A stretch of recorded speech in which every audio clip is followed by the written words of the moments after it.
네, 목요일을 이분 때문에 기다리는 분들도 많으실 것 같습니다. 해외 선물의 달인이라고 할 수 있는 분이시죠. 선재 트레이더와 함께합니다. 안녕하세요. 네, 안녕하십니까. 반갑습니다. 네, 반갑습니다. 자, 트레이더님 아직도 좀 이 시간을 통해서 초보 투자자들을 위해서 많이 할 얘기가 남아 있다는 것 같은데 오늘은 또 어떤 그렇죠. 부분에 좀 집중을 하고 이야기를 들어보는 게 좋을까요? 사실 뭐 매매할 때마다 할 이야기가 많아집니다. 근데 우선은 요즘 장들이 좀 예전과 다르죠. 뭐 이슈가 뭐 유로존 위기 끝난 이후에 그다음에 금리 인상 테이퍼링 이슈도 끝난 이후에 좀 이슈들이 좀 불명확해서 보합권 형태를 띠는 차트들이 많습니다. 그래서 갑자기 생각이 나서 보합권 매매에 대해서 한번 언급을 해드리는 게 좋겠다는 생각에 오늘은 보합권 매매 전략에 대해서 좀 생각해야 될 것, 그다음에 제가 깊게 생각하는 것들, 그다음에 전략적인 것들 좀 말씀을 드려보고 싶습니다. 네, 아무래도 주식과는 달리 선물에서는 이 보합권일 때 조금 더 매매가 어려운 것 같은데 오늘 이 부분에 대한 이야기 해주신다고 하니까 끝까지 좀 잘 들어주시길 바랄게요. 자, 그리고 또 해왕사신기 하면은 돌발 퀴즈가 빠질 수가 없겠죠. 오늘도 퀴즈가 준비가 되어 있습니다. 잠시 후 나가는 퀴즈에 대한 정답을 아시는 분은요. 013-3366-8288번으로 문자 주세요. 이 정답을 맞추신 분들 중에 10분을 추첨해서 선재 트레이더의 유료 방청권을 선물로 드립니다. 자, 딱 방송 시간에만 문자 가능하니까 방설이지 마시고 문자 많이 보내주시길 바랄게요. 퀴즈 바로 들어보도록 하겠습니다. 트레이더님 퀴즈 내주시죠.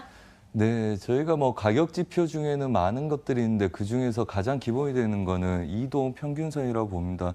여러분들 뭐 중심값을 보든 뭘 보든 뭐 중심값은 굉장히 중요한데 그거의 대표적인 가격 지표 중에 하나가 이동 평균선이죠. 그렇다면 이 이동 평균선의 기준봉은 어떤 건지 맞추는 겁니다. 자, 1번 일봉이고요. 2번 틱봉이고요. 그다음에 3번 봉봉입니다. 마시고 싶네요. 네, 우선 네, 뭐 힌트까지 네, 같이 들어봤는데요. 정답 아시는 분들은요. 많은 참여 부탁드릴게요. 자, 그럼 본격적으로 강의 들어가 보도록 하겠습니다. 네, 오늘은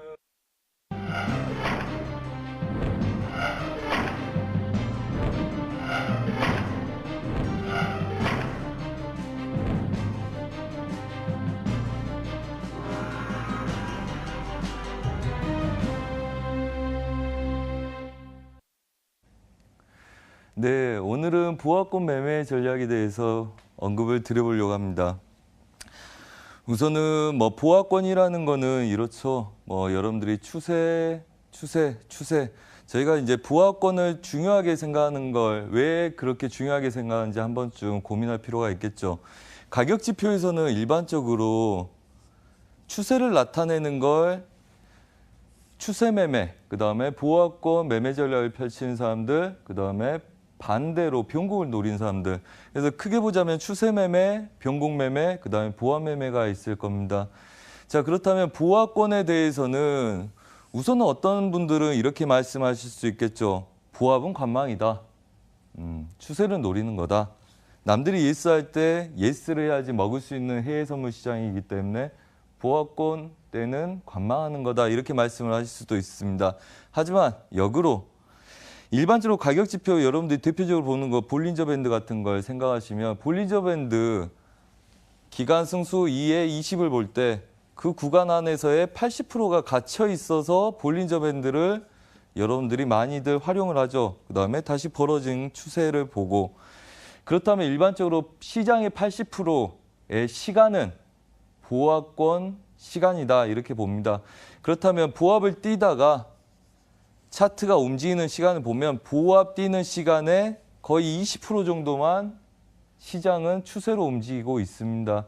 그렇다면 많은 시간들 개인들이 시간 때문에 마음을 졸이고 그다음에 오랜 시간 동안 보면서 많은 생각 때문에 본인의 관점을 흐트러뜨리고 뭐 이렇게 본다면 대부분의 시간 보합권에 놓여 있는 시간에 앉아 있게 되는데 그렇다면 보합권 매매 전략에 대해서도 이해를 하셔야지 시장을 올바르게 볼 수가 있겠죠.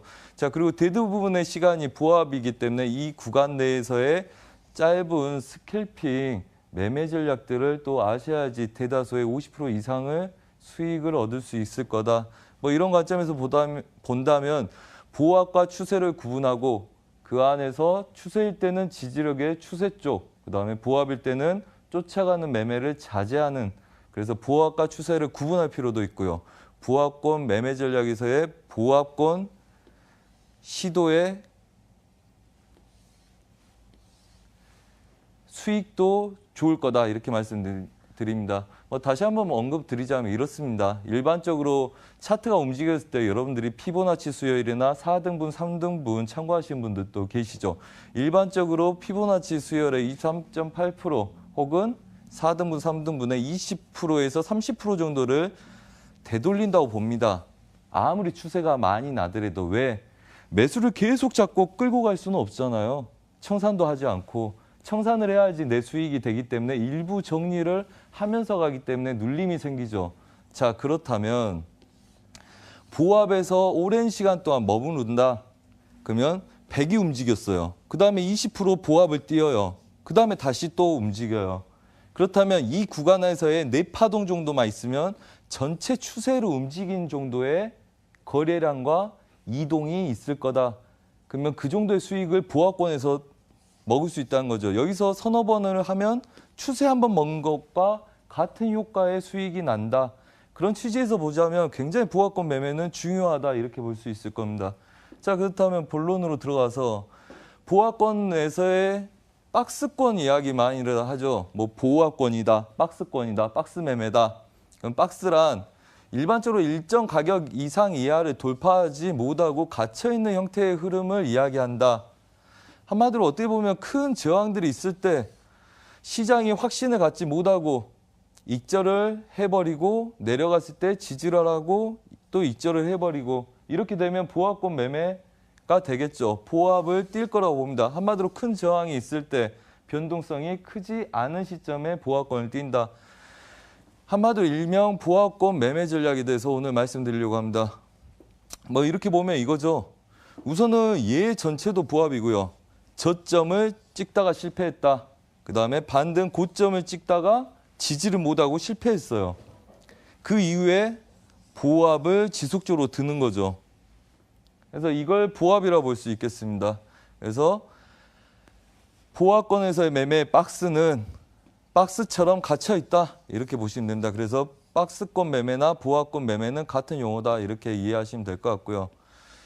그 다음에 그렇다면 박스의 조건을 한번 생각해 볼 필요가 있겠죠. 강한 저항점이 위아래로 맞고 있을 때 혹은 급 변동이 있는 이후에 강한 움직임이 없을 때 자, 일반적으로 여러분들이 당할 때 이럴 겁니다.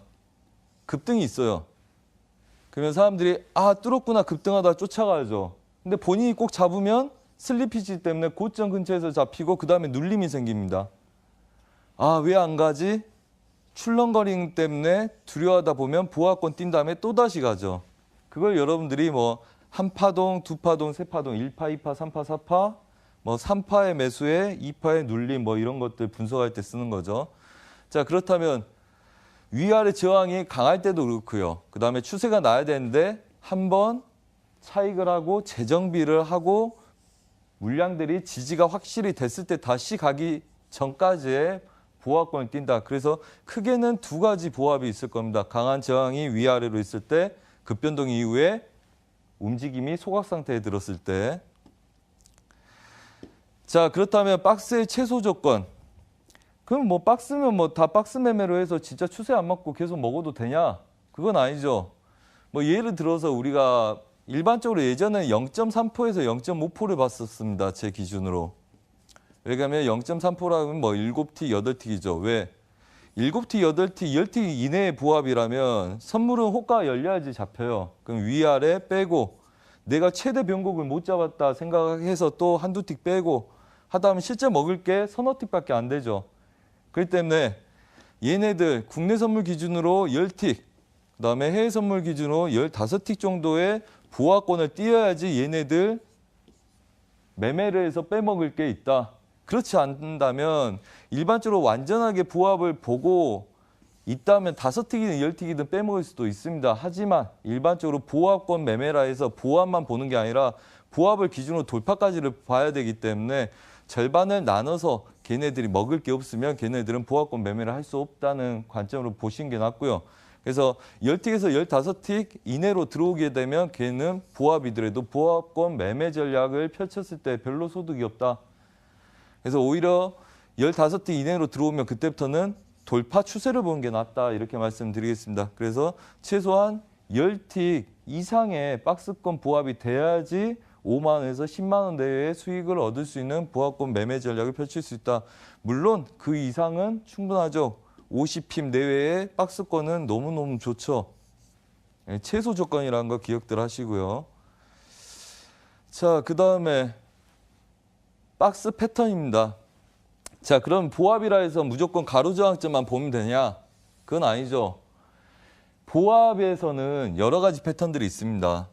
자, 여러분들 뭐 파동을 보든 뭐 보든 이런 거 있죠. 뭐 한파가 딱 생기고 나서 횡보 이렇게 가는 것도 있고요. 그다음에 너무 강해서 이렇게 간 다음에 이렇게 돌파하는 것도 있고요. 그다음에 간 다음에 눌림에서 이렇게 가는 것도 있죠. 자, 여러 가지 패턴이 있듯이 얘네들 박스 패턴도 여러 가지 패턴이 있습니다. 첫 번째, 평행 박스. 가로저항점들 매물대가 강해서 완전하게 가로저항에 보합을 띄는 형태들.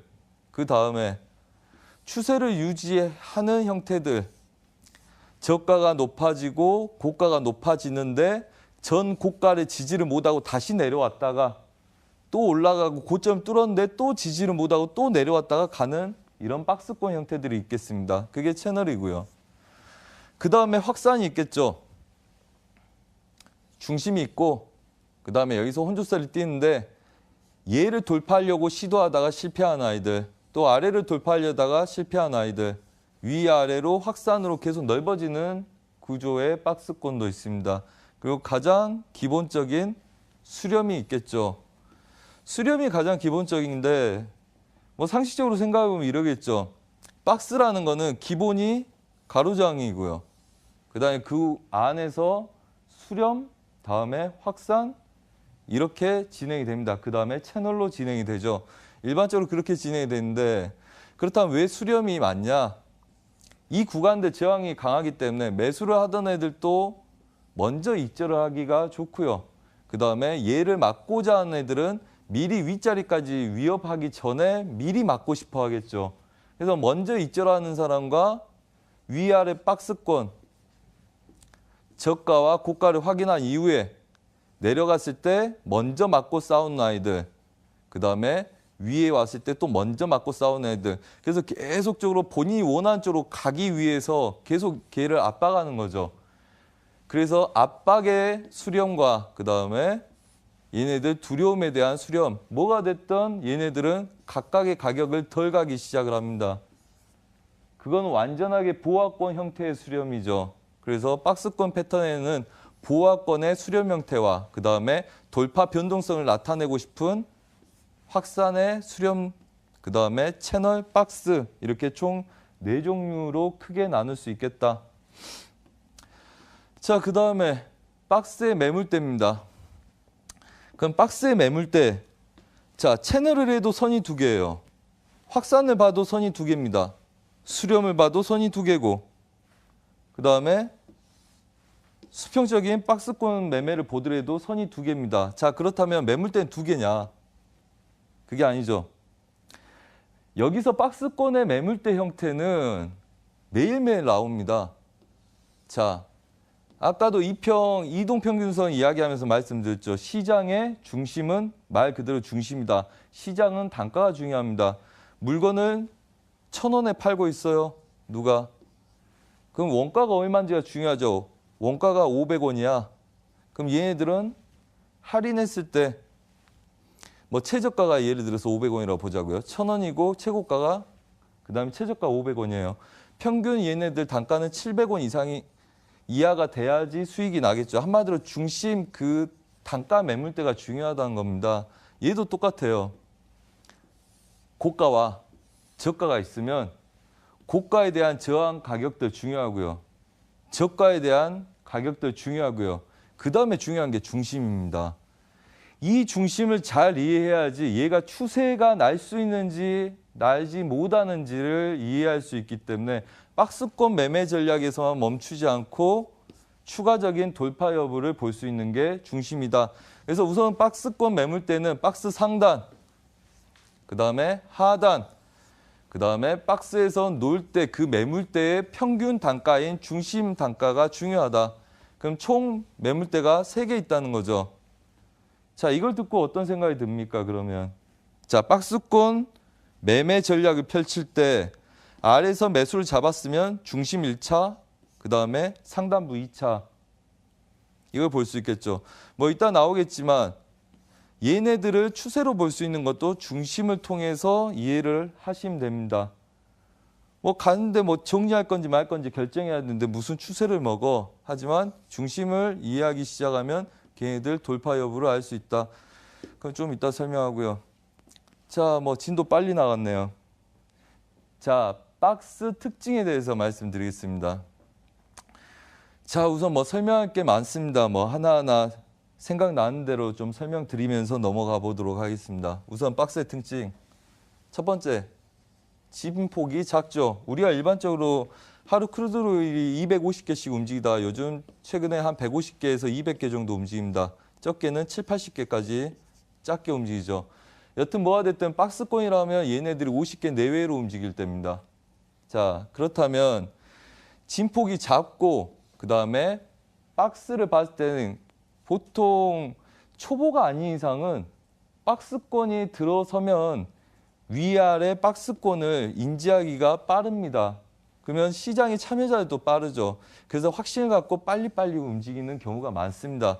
예를 들어서 박스권 하단부에서 치면 최소한 10틱 중에서 한 4, 5틱은 순식간에 몇 초 안에 쳐버리죠. 서너 개를. 그리고 뭐 10틱씩 먹는데 총 드는 시간이 10초에서 뭐 짧을 때는 5초에서 10초, 길 때는 뭐 2, 3분 걸리겠지만 우선은 진폭이 작고 움직임이 빠르다는 거 이해를 하시고요. 박스로 한정을 시장이 지어버렸기 때문에 얘네들 움직임들이 다른 때보다 더 빠르다. 자, 그 다음에 그렇다면 단기간에 고수익을 준다. 한마디로 아까 말씀드렸죠. 그냥 이론적으로 생각해 보더라도 100개가 올라갔어요. 그럼 100개 올라갔다가 그냥 멈췄다 100개 올라가는 경우는 없어요. 일반적으로 최소 못 돌리더라도 20%에서 30% 되돌립니다. 여러분들 그래서 피보나치 많이 보시잖아요. 20, 30%를 배제하고 온 애들이 최대 눌립니다. 뭐 이런 전략들 꾸리시는 분들 많죠. 그리고 그게 시장에서 어느 정도 맞아 떨어집니다. 한마디로 최소한 20, 30%를 돌리는 구간이 생깁니다. 그래서 여기서 한 서너 번을 빼먹게 되면 이 추세를 전부 먹는 효과가 되는 거죠. 그래서 중고수들이 물렸을 때 이 구간에서 분할을 해서 서너 번에 빼먹는 효과를 나타내는 게 생기는 거죠. 더 적은 물량으로도. 그래서 단기간에 고수익을 줍니다. 실제 우리가 리딩을 하고 매매할 때도 저희가 많이 테스트를 해요. 실제 이런 이야기들은 다 저희가 시점 매매하면서 배팅해 놨으니까 기준만 보고 할 일 없이 다 하는 이야기입니다. 그래서 예전에 제가 그런 적 있어요. 자, 70개 목표로 끌고 간다 오늘 미장까지. 근데 이 구간 내에서 20, 30핍의 인제 시작이고 우리가 가장 먼저 봤기 때문에 여기서 좀 혼조세 뛸 거다. 제가 얘 매수, 매도, 매수, 매도 한 4번 하겠다 해서 할 때마다 제가 저 이렇게 하고 있습니다. 보여드렸어요. 그 다음에 나중에 빠진 거 딱 보는데 제가 물어봤어요. 제가 여기서 얼마 먹을게요? 한 계약으로. 얼마 먹었을 것 같습니까? 그때 답변이 70틱에서 120틱이었습니다. 추세로 70틱 먹으려고 가는데 이 구간 안에서 시청자분들이 볼 때, 같이 하시는 분들이 볼 때도 70개에서 120개가 이미 수익이 난 구조라는 거죠. 지금 대다수 시청자분들이 저랑 같이 하신 분들이 굉장히 많기 때문에 제가 거짓말 치지 못하겠죠. 확실히 했던 내용들이고 여러분들이 체크를 했을 때 그 구간 안에서 추세 이상을 나왔던 걸 여러분들이 많이 보셨을 겁니다. 그만큼 단기간에 고수익을 주고요. 시장의 80%를 지배한다. 이 이야기는 그렇죠. 볼린저 밴드가 보호합권 매매 전략의 유효한 이유는 물론 추세 매매에도 굉장히 유효하지만 보호합권 매매의 유효한 이유는 시장의 80%가 이 보호합권 안에 갇히기 때문이죠. 그렇다면 볼린저 밴드가 이렇게 움직이던 횡보를 하던 이건 이제 채널 보합일 거고 박스 보합을 그대로 갖고 있고 그걸 따라서 볼린저 밴드 안에서 80%를 놀기 때문에 시장 자체도 80%의 보합을 띈다 이렇게 보시면 됩니다.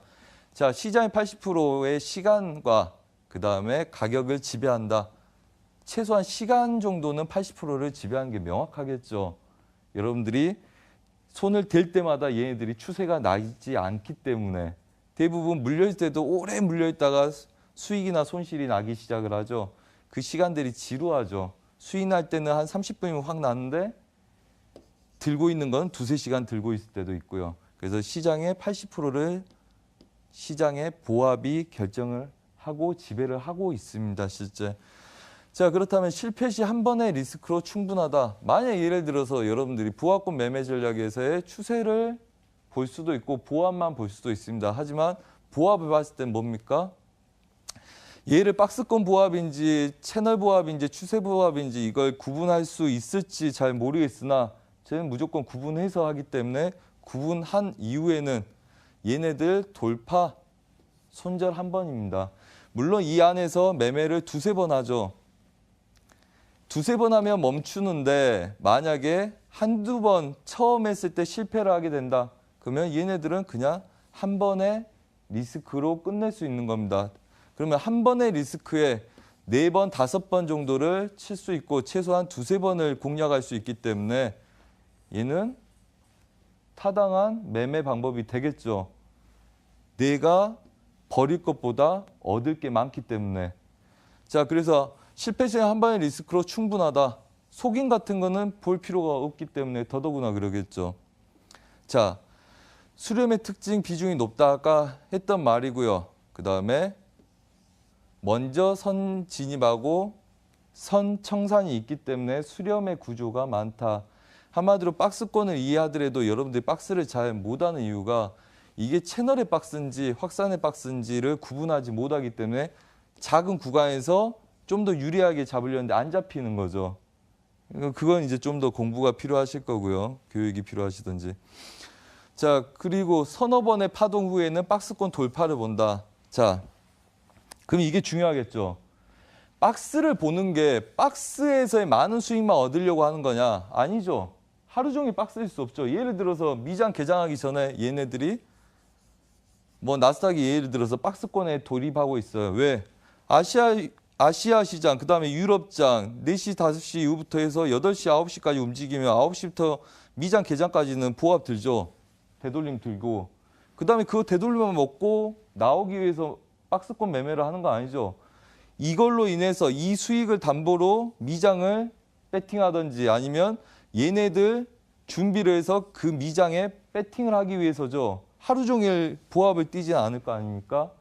자, 그렇다면 서너 번의 파동에 박스권 돌파를 본다. 일반적으로 개인들이 못하는 이유가 이렇습니다.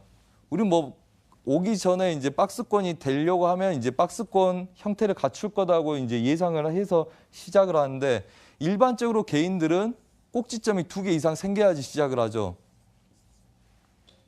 그러니까 이제 3번, 4번째부터 이제 불안해지는 거예요. 그래서 어차피 알아도 못하는 겁니다. 이론만 알아서는 못한다는 거죠. 분석이 안 되면. 근데 일반적으로 서너 번에 한 3번의 꼭지점이나 4번의 꼭지점 이상부터는 돌파 위기가 있죠. 그래서 여러분들이 보통 하는 건 꼭지점 2개가 생성됐을 때 다음에 마지막 한 번의 기회를 노리는 거죠. 3번째 꼭지점에서. 근데 일반적으로 뭐 기법상의 문제지만 꼭지점이 하나 생기면 얘네들은 추세선이 나옵니다. 그건 뭐 여기서 교육은 못하지만 일반적으로 뭐 다들 아실 거예요. 그래서 뭐 서너 번 이후 파동에는 박스권 돌파가 있을 수 있기 때문에 그거에 대한 고려를 하셔야 되겠죠. 만약에 꼭지점 2개가 생성된 상태에서 본인이 박스의 가능성을 보고 매매를 하셨다면 한 번에서 2번, 3번 이상은 하면 굉장히 위험해지겠죠. 그래서 그거에 대한 걸 보시고요. 그 다음에 중심을 지지하고 되돌리면 돌파를 예상한다. 아까 중심 자리도 중요하다 그랬죠. 차트가 이렇게 가다가 뭐 예를 들어서 이거죠. 1차, 2차 저항이 있는데 이렇게 박스권을 흘러요. 근데 갑자기 이렇게 움직이기 시작을 해요. 누가 중심을 막아내기 시작해. 어차피 매수의 단가도 여기 있을 거고 매도의 단가도 여기 있을 겁니다. 일반적으로. 그게 중심 자리죠. 근데 그 중심을 누군가 막아내기 시작을 해요. 그렇다면 그때는 뚫릴 가능성이 높아지는 겁니다. 채널도 똑같아요. 뭐 우리가 여기서 그 차트를 보고 분석할 수 있으면 더더구나 좋겠지만 우선은 뭐 동시에 열기가 그래서 차트가 보통 일반적으로 이렇게 흐르다가 뭐 보합도 띄고 또 이렇게도 흐르고 합니다. 근데 지금 당장 차트 열어보시고 채널이면 채널의 중심 자리, 그 다음에 박스면 박스의 중심 자리를 한번 봐보시기 바랍니다. 자, 그렇다면 얘네들은 어차피 매물대기 때문에 중심을 저항하고 혹은 박스권을 뛰다가 위에서 내려오지 않고 이렇게 뛰는 애들은 돌파할 가능성이 높아진다 이렇게 보시면 됩니다. 거의 매일 나오고요. 거의 80%에서 90% 이상의 확률로 거의 맞다고 보시면 됩니다. 그래서 중심 자리를 지키는 애들 뭐 당연하겠죠. 상식적으로. 내 매물대가 매수가 여기 매물대고 매도가 여기 매물대라면 힘이 센 애들이 막아내기 시작할 거고 그다음에 힘이 센 애들이 돌파 시도를 하겠죠. 그건 당연한 겁니다. 그래서 중심 자리들 지지하고 되돌리기 시작한다. 가던 애들이 갑자기 중심 자리를 저항하고 되돌리기 시작을 하면 뚫릴 가능성이 높아지니까 조심하라. 그래서 얘도 한번 체크하시기 바랍니다. 자, 그리고 1번 한 계약은 2번, 3번, 두 계약 이상은 추세 예상 중심 지지 매매를 한다. 이 위에 걸 적용한다는 거죠. 자, 이렇게 합니다. 박스입니다. 중심이 있어요. 자, 한 계약자들은 매수 이걸 보는 사람들은 뭐 두 가지 조건이 있겠죠. 몰라서 박스를 보는 사람. 야, 어디로 갈지 모르겠다. 근데 보합인 것 같다. 그래서 박스 매매를 하는 사람. 두 번째, 야, 이거는 매수로 더 갈 것 같은데 우선 지금은 박스다. 지금 횡보네. 그래서 추세를 인지하고 박스권 매매를 하는 사람. 자, 그렇다면 박스야 얘네들 윗구간, 아랫구간에다 손절을 잡고 보합 매매를 하면 되겠죠. 단순하게. 그리고 한두 번 하다가 마무리 지으면 됩니다. 이제 뚫을 것 같으면, 너무 오래 지난 것 같으면. 하지만 일반적으로 오랜 시간 동안 보합을 뛰는 애들 우리는 추세를 보기 위함입니다. 수익을 많이 내기 위함이죠. 왜? 매수를 했으면 얘네들 아래다가 짧은 구간 손절을 잡으면 돼요. 그 다음에 박스를 뛰다가 돌파 매수하면 엄청난 수익을 얻기 위함이죠. 단순하게 박스 안에서만 먹기 위함이 아니라는 거죠. 자, 그렇다면 두 계약 이상자들은 자, 얘를 두 개를 들어갔어요. 패턴들이 이렇게 있겠죠.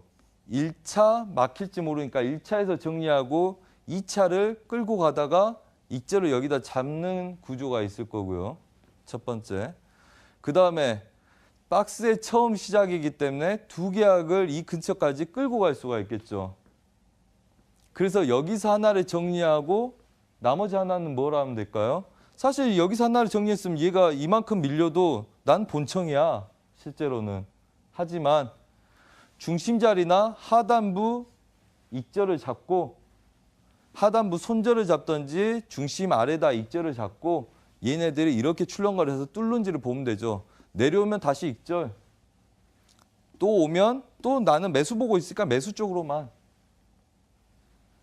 또 내려오면 또 익절. 또 무너지기 전에 또 매수. 안 내려와 그대로 홀딩 돌파. 그래서 박스권 매매를 하다가 내가 추세를 원하는 쪽이 있다면 아무것도 모르면 위아래 치면 되겠지만 나는 이 이후에 이거라고 봐. 매수하다가 익절 잡고 봐요. 뚫리면 홀딩, 밀리면 익절하고 다시 또 기다려요. 매수, 홀딩, 또 익절, 중심 지켜, 오케이, 홀딩. 굉장히 유효한 매매 전략이죠. 이것만 하다가 끝내도 충분히 개인들한테 엄청난 수익이 나는 거고요. 자, 그렇다면 다시 한번 정리하겠습니다. 자, 이런 거는 그냥 특징이니까 할 필요가 없죠. 자, 수렴에는 네 가지 박스, 수렴, 그 다음에 확산, 그 다음에 채널. 총 패턴을 보자면 5개가 있고요. 크게 나누자면 4개 정도가 있겠죠. 그래서 완전하게 박스라 해서 박스가 아니라 얘네들이 우상향의 박스권인지, 그러니까 누군가 계속 매수로 가고 싶은데 불안하니까 익절하는 거예요. 그것도 저가에서 배팅 들어가고 또 불안하니까 익절하니까 또 내려올 때까지 물량이 없으니까 그냥 내려오는 거죠. 차익 하면서. 그다음 또 배팅 들어가고. 그럼 얘네 또 보면 본 길이에 대해서 관심을 갖고 보면 또 방향성을 알 수가 있겠죠. 뭐 여러 가지가 있습니다만 첫 번째 패턴들이 있다. 두 번째 서너 번 이상 친 이후에는 돌파할 가능성이 높기 때문에 돌파할 가능성이 높던지 돌파 안 하더라도 움직임이 작아집니다. 움직임이 작아질 땐 들어가도 좋을 리가 없죠. 익절하기도 애매하고 손절하기도 애매하고 방향 잘못 보면 크게 손실 나고. 그러니까 서너 번 이후에는 멈춘다. 서너 번 꼭지점을 찍기 전까지만 매매를 한다. 자, 중심을 지지하고 되돌리면 돌파를 예상한다. 특히 이거 잘 이해해야 되겠죠. 저항은 상단과 하단과 중심이 있다는 거. 그걸 이해해야지 얘네들 중심 계속 막힌 애들 아유 위에 안 찍었으니까 또 찍으러 가겠지 하다 밀리는 걸 방지할 수 있겠죠. 그걸 모르기 때문에 박스권이다 해놓고 중심 못 넘어가고 있는데 계속 홀딩하다가 당하는 거죠. 중심을 잘 못 넘어가면 얘네들은 익절을 해라. 그리고 중심을 약간 넘어가서 이렇게 지지하는 애들은 갑니다. 이따 뭐 차트에서 보이면 또 한번 설명을 드리겠지만 그래서 이 아래권들 특징들 잘 이해하시고 저항은 특히 중심 자리까지 중요하게 보고 걔네들의 돌파 예상과 그다음에 박스권 매매를 할 건지 추세까지를 노리가 할 건지를 잘 이해하시라. 그렇다면 이 시장의 또 절반 이상을 이해할 수 있을 거고요. 그다음에 모른다 하면 항상 박스라고 이해하시고 매매를 하시면 됩니다. 짤막하게 딱 한 가지만 더 말씀드리겠습니다. 자, 여러분들은 추세를 좋아하세요. 다. 뭐 이렇게 하다가 확 가는 거 좋아하고 하시죠. 초보분들한테 말씀드리고 싶은 건 이렇습니다. 본인이 명확하게 모른다면 그거는 그냥 박스로 이해하고 싸워라. 얘를 구분지어서 나누란 이야기입니다. 거기서 이런 조건들로 인해서 얘가 뚫을 가능성이 있냐 없냐를 해서 다음 마디를 볼 건지 말 건지 머릿속으로 나눠서 보면 됩니다. 얘 파동이 있을 때 이거 추세를 여기 들어가서 이걸 먹어야 됩니까? 꼭? 그냥 애매해서 모르겠어요. 박스로 이해하시면 됩니다.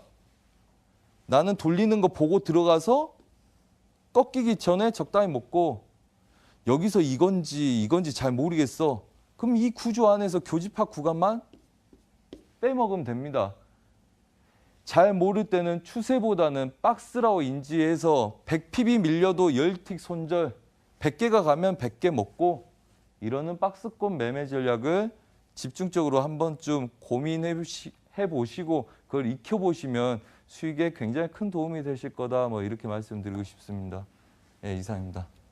네, 정말 쉽게 설명을 잘 해주셨습니다. 추세 매매보다 더 많은 비중을 차지하는 이 보합권 매매 가르쳐 주신 대로만 잘 한다면은 좀 더 많은 수익 가져갈 수 있으니까 바로 매매에 적용해 주시길 바랄게요. 자, 이쯤에서 또 오늘의 퀴즈 한 번 더 짚어보고 가보도록 하겠습니다. 자, 트레이더님 퀴즈가 조금 어려울 수도 있을 것 같은데 힌트와 함께 퀴즈 한 번 더 부탁드릴게요. 네. 뭐 이동 평균선의 기준봉은 무엇인가입니다. 그래서 1번 일봉이고요. 2번 틱봉이고요. 3번 봉봉입니다. 자, 일봉, 봉에는 시간 개념이 있는 게 있고요. 그 다음에 시간 개념 없이 거래량 기준으로 나타내는 봉이 있습니다. 특히 보자면 일봉, 분봉, 그게 한 테두리일 거고요. 그 다음에 틱봉이라는 게 있죠.